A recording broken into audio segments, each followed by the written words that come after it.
everybody, my name is Lucy Superfox, and in this week's episode we are going to dive into what to do when anxiety strikes and how to strike back.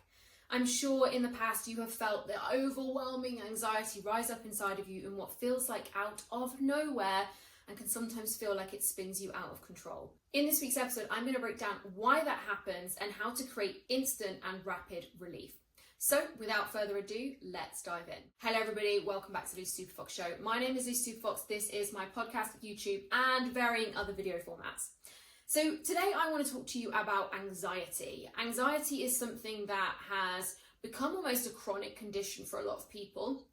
And it's something that often gets joked about, we play with it, we say, oh, my chronic anxiety means I can't come out. And actually it's something to really pay attention to if we want to create life on our terms, if we want to break cycles of behavior that are keeping us stuck, and ultimately if we want to put ourselves in the seat of power and give ourselves the conscious choice that ultimately creates the life of our dreams. So when we find ourselves caught in a cycle or spinning cycle of anxiety, it can feel paralyzing, overwhelming and constricting. And so first of all, I think it's important for me to break down for you why this is happening, what's happening inside your body, and then what you can do about it. First things first, why on earth do you have a state of chronic anxiety that rises up inside of you, maybe takes you out and have no idea where it comes from?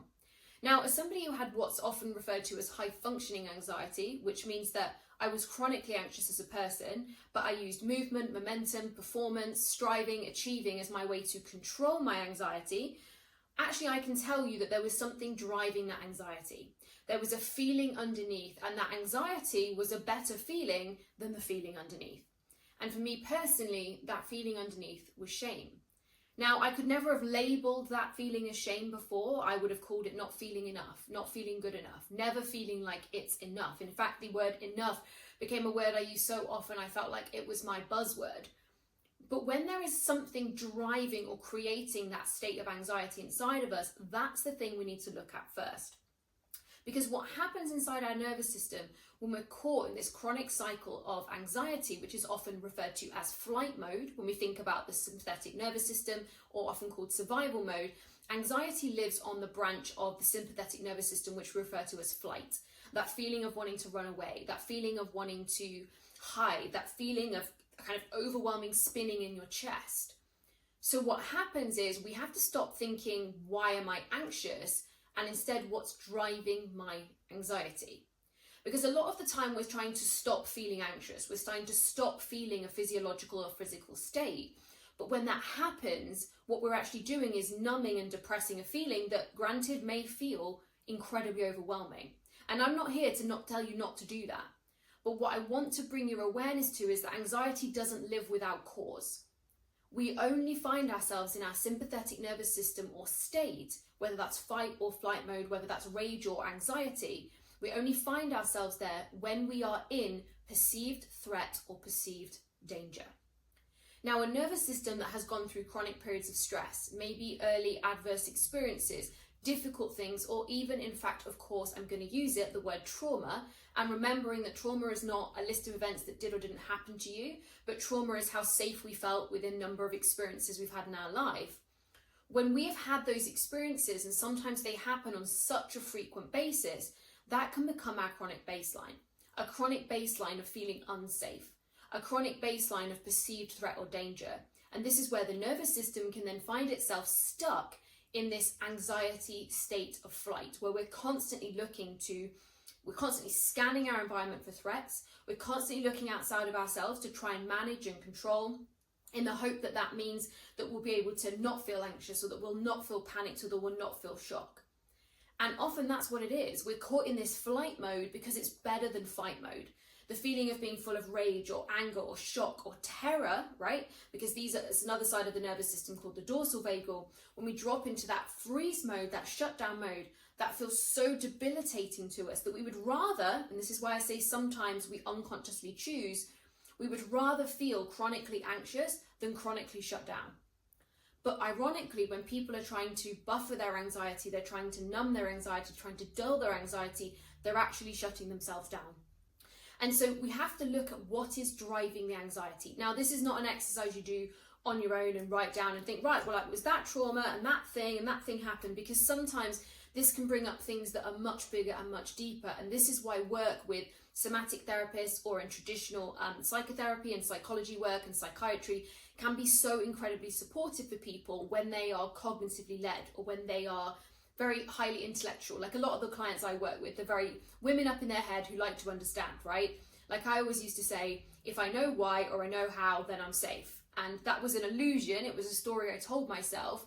But that's the story we often tell, is that if I know why this is happening or how this is happening, then I'll be safe. But because then that becomes a chronic behavior, we go through life trying to understand everything, trying to get to the bottom of everything, trying to control everything in the perception, and it's a perception that we will somehow then be safe. But this is actually that chronic anxiety showing up as behaviors of control, of how, of why, trying to feel safe because it perceives it's in danger, because it perceives there's a threat. So the answer to really striking back long-term on chronic anxiety and anxiety that's showing up on a frequent basis is to actually allow the body and teach the body to feel safe again. But that is only possible when environmental safety can actually be present. Like if you are going through a chronically stressful job situation right now, 100% somatic work and the work I do with clients will be supportive. But ultimately, if your nervous system finds itself triggered into actual danger every day with maybe an unkind boss or an unkind co-worker, it's going to be difficult for you to break that long-term cycle. And so this is where sometimes making hard decisions and choices to remove ourselves from what somebody would label as a toxic environment is a really powerful step in creating long-term change. But what we can do in the meantime, when that's not an option, is we create safety inside the body. As I've said, anxious women particularly think that safety is found in knowledge, in how and why. But if that was the case, you'd already feel different.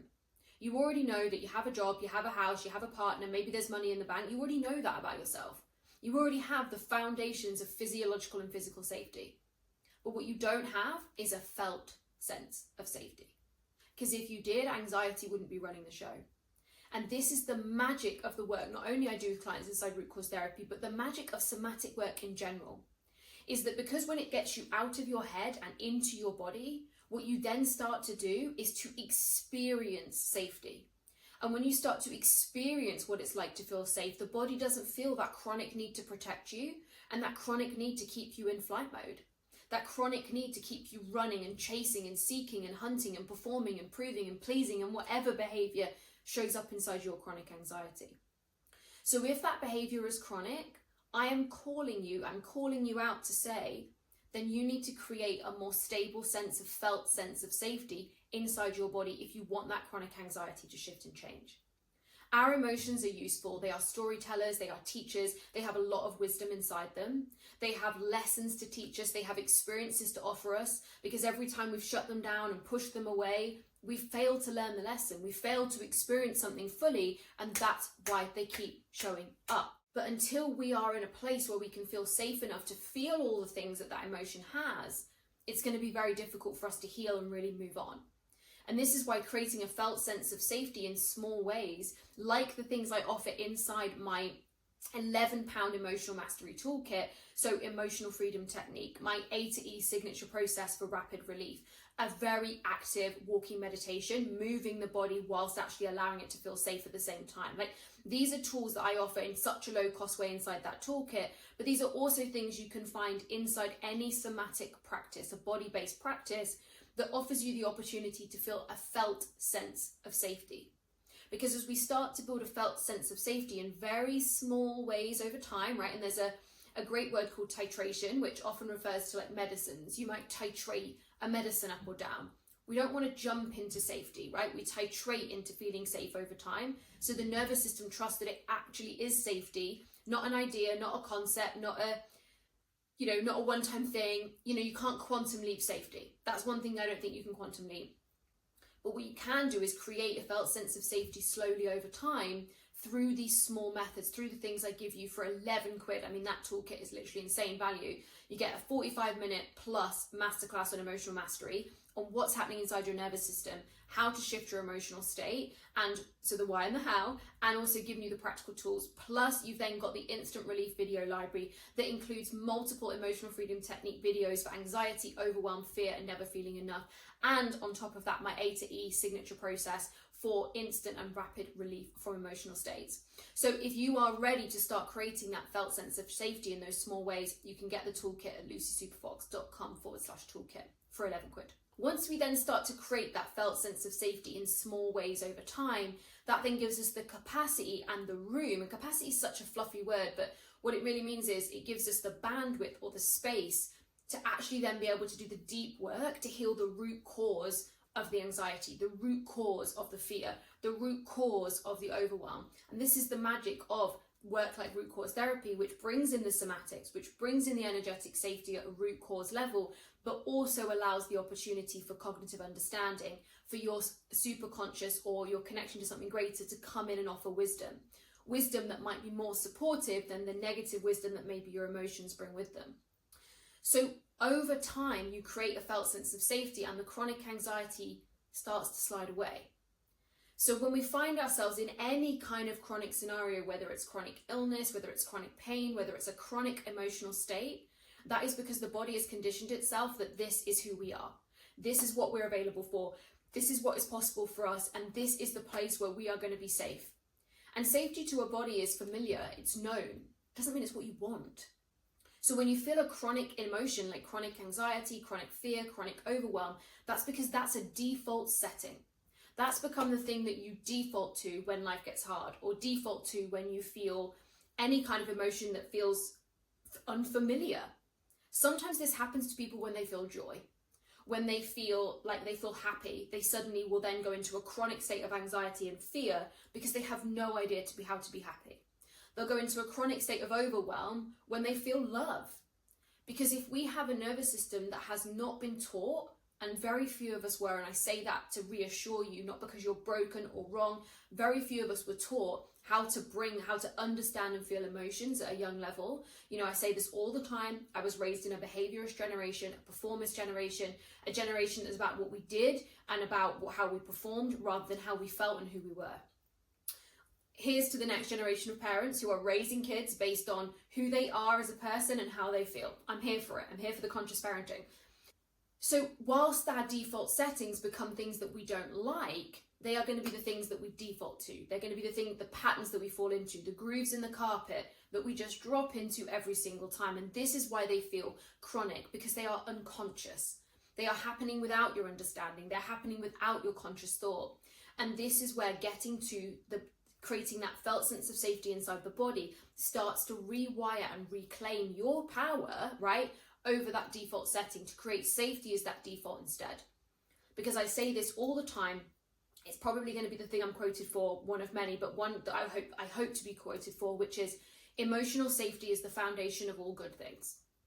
It's the foundation of a solid and stable business. It's the foundation of a solid and stable marriage. It's the foundation of a solid and stable relationship with money.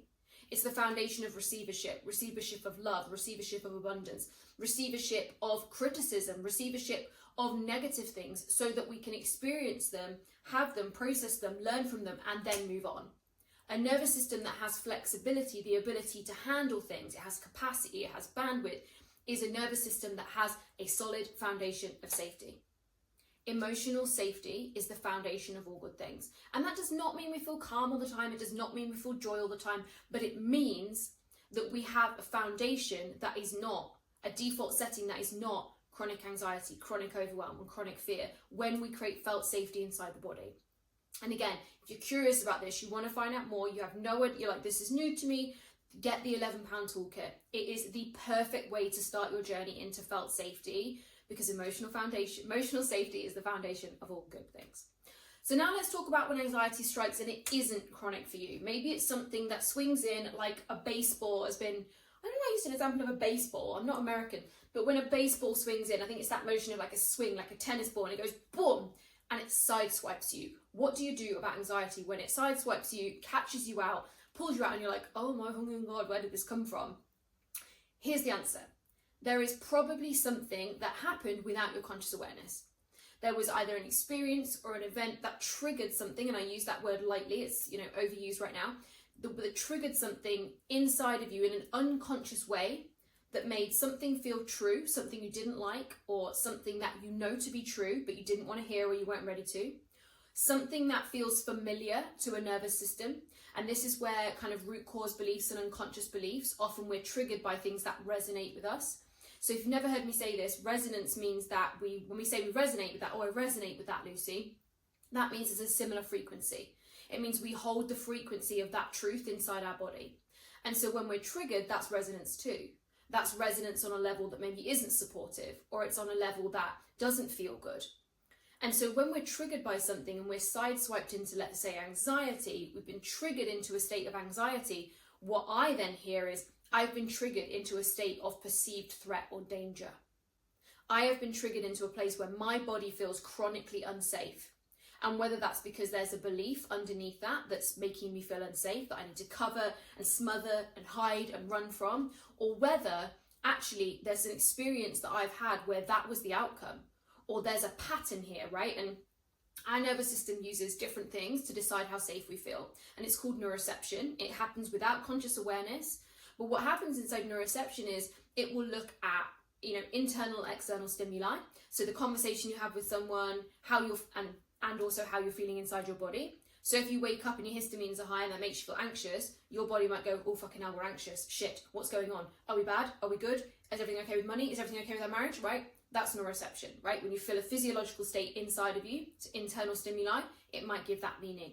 Somebody might say something to you, that's external stimuli. You see something on Instagram, that triggers something, it's external stimuli. But you'll also create neuroception, so you'll also decide the state of your nervous system simply by pattern recognition. And some people are very good at pattern recognition. Neurodiverse people are very good at pattern recognition. And what happens is, this is why these people are often way more sensitive, way more triggered, but also the people who have so much emotional depth, so much emotional empathy that they become incredible teachers, incredible coaches, incredible therapists. Speaking for myself here, as someone who thought my neurodiversity and my sensitivity was kryptonite, I've actually realized it is my absolute superpower. I can tell you the same for you. So when you then experience pattern recognition, where let's say you're really used to people letting you down, and then someone does the thing where they say, oh, I'm not sure I'm going to make Saturday, and you feel triggered into that fear of comes up as anxiety, it might actually be a pattern of being rejected. And this is where, like I say, we're not looking for you to deep dive off a cliff into the root cause of everything without the right supportive environment, without the right practitioner, the coach, the therapist, whatever feels like a fit for you. But this is where witnessing that this happens without your conscious awareness. And so if you're going to move out of this sideswipe state of anxiety, what we need to look at is, okay, I feel anxious. We're absolutely owning that. We're not here to deny emotions or pretend they don't feel real. But when that anxiety rises, to actually allow ourselves to know that we are not our anxiety. And it sounds so simple, and I'm giving you advice that you're like, thanks for the advice, Luz. How am I supposed to follow it? You are not your anxiety. And unfortunately, there are movements right now where people label themselves as an anxious person, and it happens because they feel it so chronically all the time that it becomes part of their identity.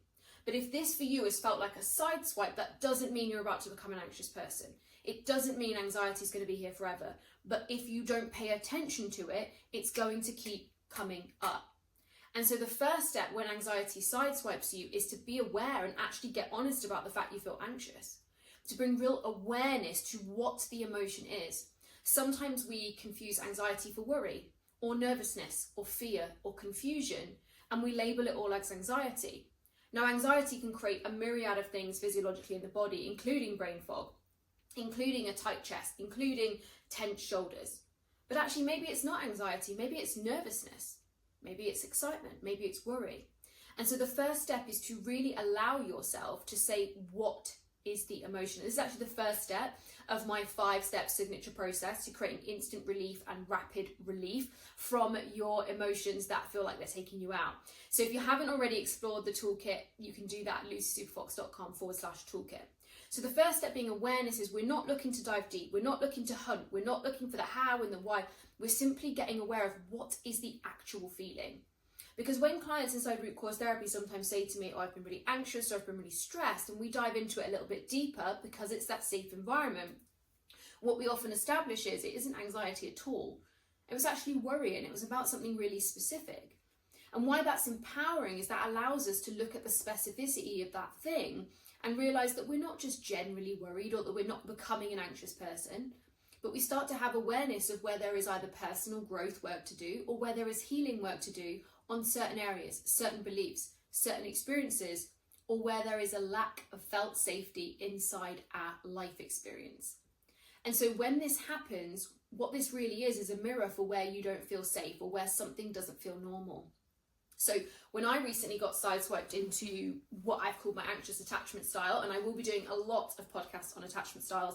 I'm actually doing quite a lot of development work on it in my own career at this point. You know, I've realized how powerful and formative attachment styles are. And for those of you that don't know what they are, you're going to find out soon. So make sure to stay tuned. Make sure to like, subscribe, and follow along.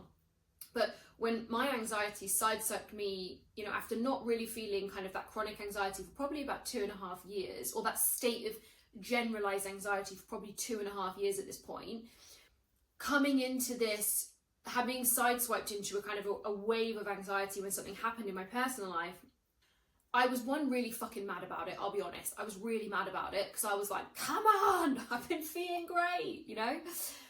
But 2, what I allowed myself to do is sit with anxiety. And I allowed myself to actually say, okay, it's not anxiety, it's fear.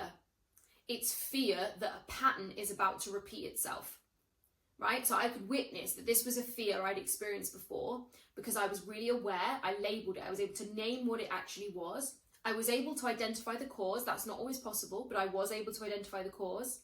And by doing that, what that allowed me to do was not allow that emotion to control me.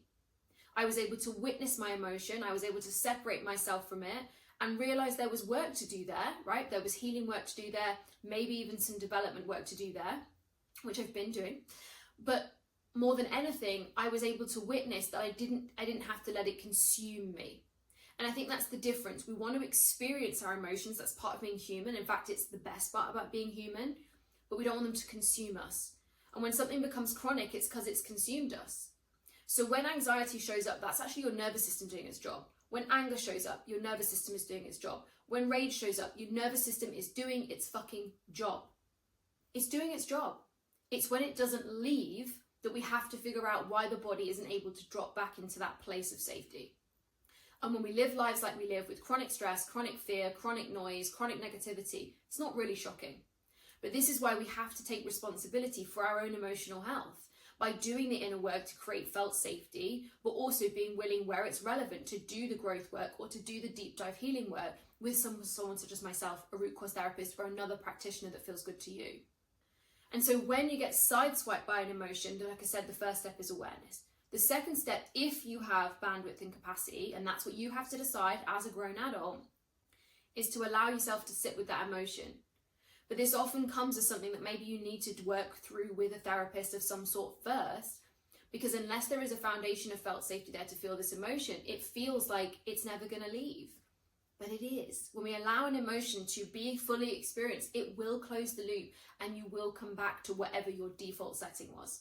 But if your default setting hasn't become a sense of felt safety, and the way I describe felt safety is a generalized sense of I like myself, I know myself, I trust myself, okay? A generalized sense of I'm okay, things are fine, they don't have to be great or good, but that generalized sense of safety, if that isn't your default setting, this is where when these emotions come in, where you might need that additional support until you've nurtured and built that level of felt safety inside your body. Right? And this is why I made the toolkit. I made the toolkit for this exact reason, because people don't know this stuff. I didn't know this stuff. It took years of psychotherapy before I even was willing to look at somatics. Had I done it in reverse, could I have gone faster? Maybe. But I trust that we're always in the right place at the right time to hear the right thing. And I also trust that you are here in the right place at the right time to hear what I am saying. So when you've been sideswiped by anxiety that maybe wasn't chronic, that felt like it came out of the blue, we've got that first step is awareness. That second step is to then allow ourselves to sit with that emotion if the sense of felt safety is there, and then from that to take the wisdom, experience that, and to take the learnings. Now, they are kind of a very summarized overview of the 5 steps I teach inside the toolkit, my rapid release A to E system, my signature process. So if you want to get that, you can get that in detail for £11 at lucysuperfox.com/toolkit. So when anxiety strikes, Whether it's chronic, whether it's something that feels like it took you out the game and out of nowhere, the answer is not to numb it and push it down. The answer is to create a sense of felt safety inside yourself to be able to handle when these emotions show up. Now, when anxiety is coming up for you over and over and over, my strong advice is to work with a practitioner who can help you feel safe again. When we're feeling anxiety inside our body, it's our nervous system's way of telling us we're not safe, there's danger, there's a threat, even if you intellectually understand that there is not, even if practically you are very safe, even if there's nothing bad happening in your life. That chronic sense of anxiety inside your body is your nervous system's way of telling you, I am not feeling safe, please do something. And so when you don't address it and you push it down and you numb it and you push it away, it's going to get louder. And over time, it will get louder and it will become part of who you are. And this is when we get stuck in a chronic identity that feels like we just can't break the cycle. So, when anxiety strikes, you can strike back, whether it's chronic or comes out of the blue. And the answer to both is creating that felt safety inside of yourself with the right support when you need it. So if you would like to grab the toolkit, the Emotional Mastery Toolkit, you can grab that at lucysuperfox.com/toolkit for £11. And if not, I will see you inside the next episode.